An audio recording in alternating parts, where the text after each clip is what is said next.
Let's get going with the training tonight. Let's get the screen shared. And tonight, I'd really like to get you thinking about some opportunities you have in the marketplace that maybe you haven't thought about before. So let's talk about those. And let's just talk about first what this means: metallurgy method and metal detect. So a while back, I created an opportunity for some people to come and get some coaching as they were trying to switch to a tech career during the start of the pandemic. And I was really honored to be able to share with some people information that I had used and found useful when I was switching into tech. So helping people is really exciting for me because I love to see that I had an impact, meaning they had success. So I was able to have a little bit of success by watching others have success. And so the metallurgy method came out of that. One of the steps of metallurgy method is, of course, it is right here, and that is metal detect. And this comes from the idea that heading into a job search, knowing where to search for the right positions is extremely valuable. Rather than just digging around randomly in the marketplace, you can know exactly where you're going to look. So metal detecting will be the theme tonight as we go to this slide here. All right, so uh, mastering the market is the M in metal detect.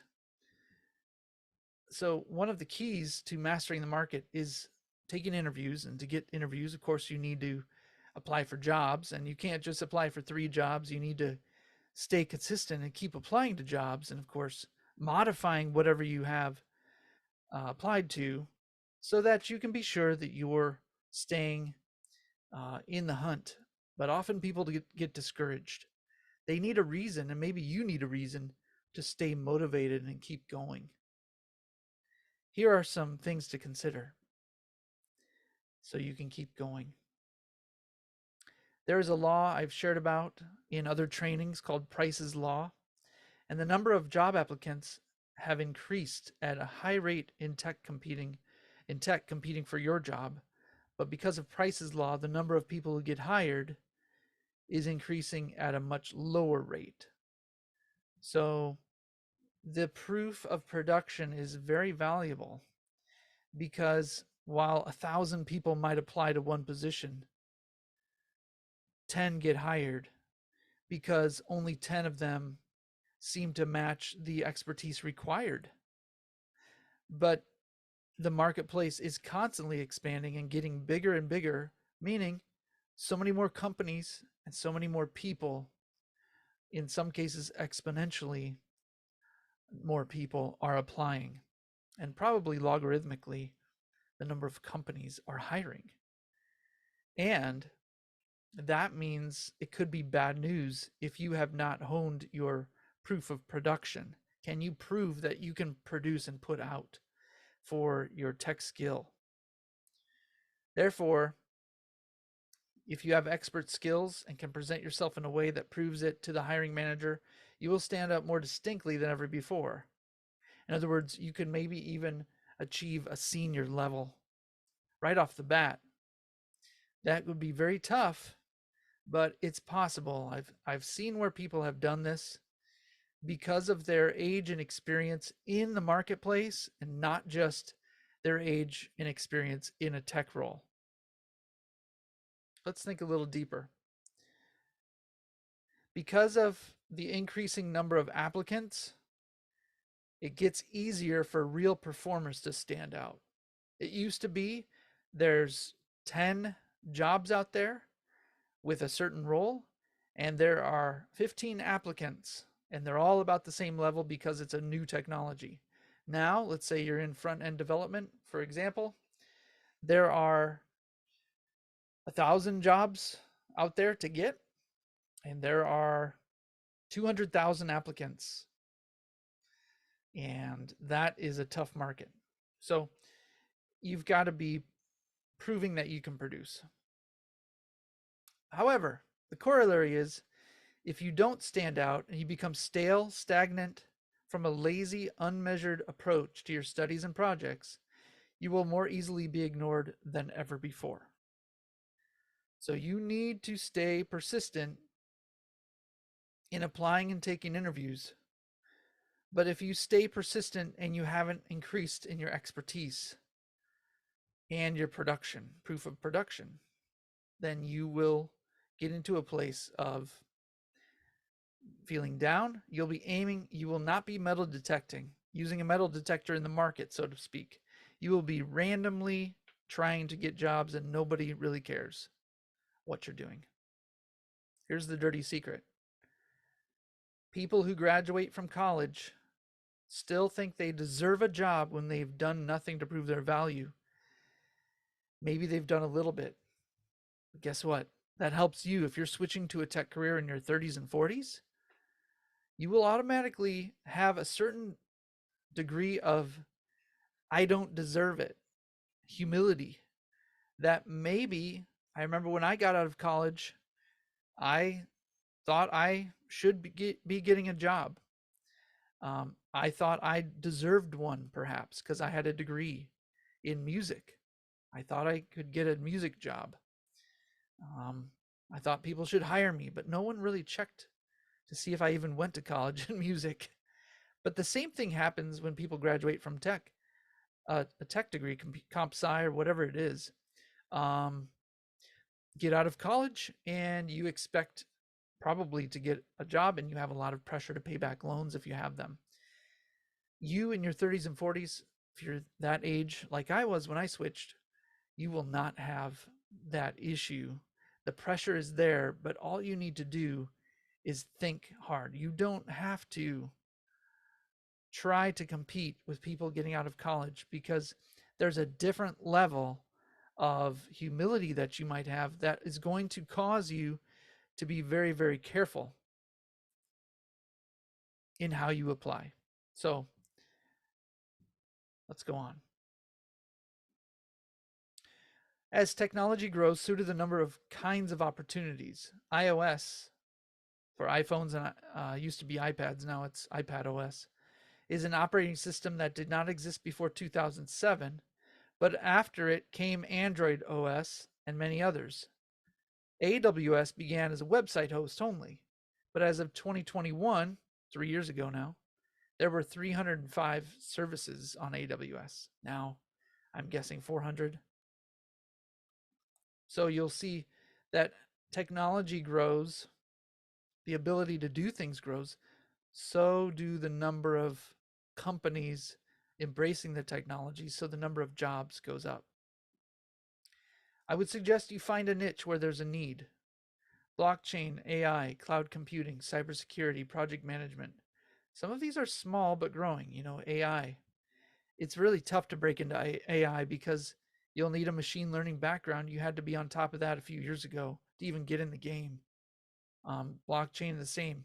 You'll see a lot of cybersec courses out there, and you'll see a lot of people in CompTIA Plus courses, which is very generalized.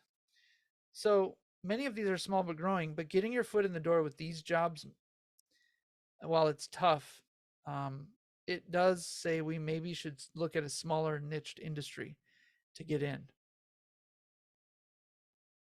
So be confident that your skills, growth, and projects will push you into a position of standing out, but only if you persist, present, and produce.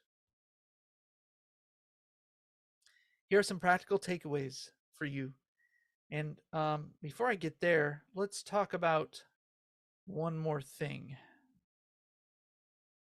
Let's go.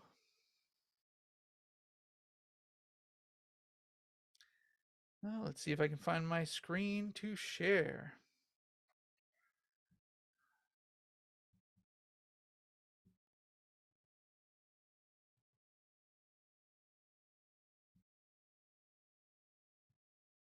All right, almost there. I know I've got it.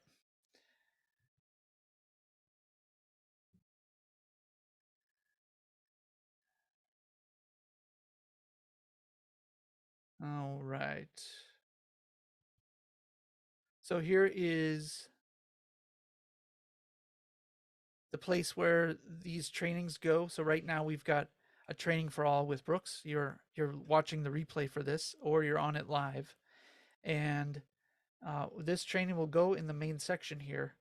Now this, of course, is my new academy, and if you ask for a link, I'll get you a link to this.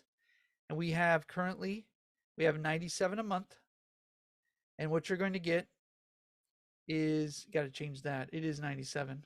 So we had a 75% off for a few days last week in 2024 here. So what you're going to get if you join and sign up is you're going to avoid simple but costly mistakes because of the training you're going to get. You're going to get access to the training that allows you to stop going from tutorial to tutorial. You're going to get to stand out in the crowd of applicants, just like some of the tips we're going over tonight. You can quit your day job, but not yet. Quit it at the right time. You'll know when. And all of these other things will even get you a chance to win live coaching because you can edge your way up here on the leaderboard. So by posting and giving the community content that they would like. So we have a classroom here. We have the calendar. We have your members, leaderboards, and of course, you're going to get a link that takes you just to this about section. So I encourage you, if you're looking for a way to commit and get persistent, come over here. It's just 97 a month. And I would invite you, if I could get you to switch careers 1 year faster, if I could cut 1 year off of your time, so you go from 2 years to 1 year to switch, if you go from 18 months to 6 months to switch, would 97 a month be valuable to you? Would that be worth 97 a month? Well, the answer should be yes. I hope you can see that and do the math with your current career and job income and lifestyle compared to switching 1 year earlier and all of the benefits you get from saving 12 months of time. The math works out financially big time. So I hope you consider this if you really are serious about making a switch to tech faster. This group will help you. So let's go back and wrap up this here. All right, so here are some tips for you. Is get a daily checklist. Of course, if you come over to my group, you're going to see people using the daily KPI that I give them, and it's metrics that keep us going, and they work, and they switch you from basing everything that you do, basing your emotions on your circumstance, and base your emotions on your score. There's a big difference. You don't get as discouraged, and when you do get discouraged, you know exactly how to fix it. So there is the daily thing. Now you can have a weekly schedule versus doing the same things every day. And one is work on your resume, apply to 3 jobs. On day 3, work on tech skills, all of that. So that's another idea. Another thing you can do is a weekly checklist, balancing your study, your application, and it gives you new things to do each day. Keep your mind interested a little bit more. We also have a goal grabber spreadsheet that helps you reverse engineer. And so ask me about that. If you're listening to this, ask me about it and I will send you one. How about that? That's your bonus for watching this. Ask me about goal grabber. And then Scrum Master, this person's trying to get to Scrum Master, so they might have a weekly schedule like this. Study on Simply Learn, Udemy. On Tuesday, dive deeper into query language using Jira. Wednesday, they might do a resume brush up. Thursday, find 3 recruiters and reach out to 2. And then Friday, find 5 jobs and apply to 3 of them. That might be a weekly schedule. The biggest takeaway from this, I would suggest, is a daily checklist. And this can come from our daily KPIs. And you have that if you join the group. And you also have meetings, of course, if you join the group. Otherwise, just do a daily checklist. I want you to have success. Maybe it's not right for you to join a group and stay accountable at this time. That is your choice. but you can do a daily checklist. Hope you got something out of the training, encouraged a little bit, and got some tips. Love to hear from you. And if you want a link, let me know and I'll send you a link to sign up for our accountability group and training group, self-paced training group, where you can get the courses that I offer in that included in your monthly fee. We'll see you later.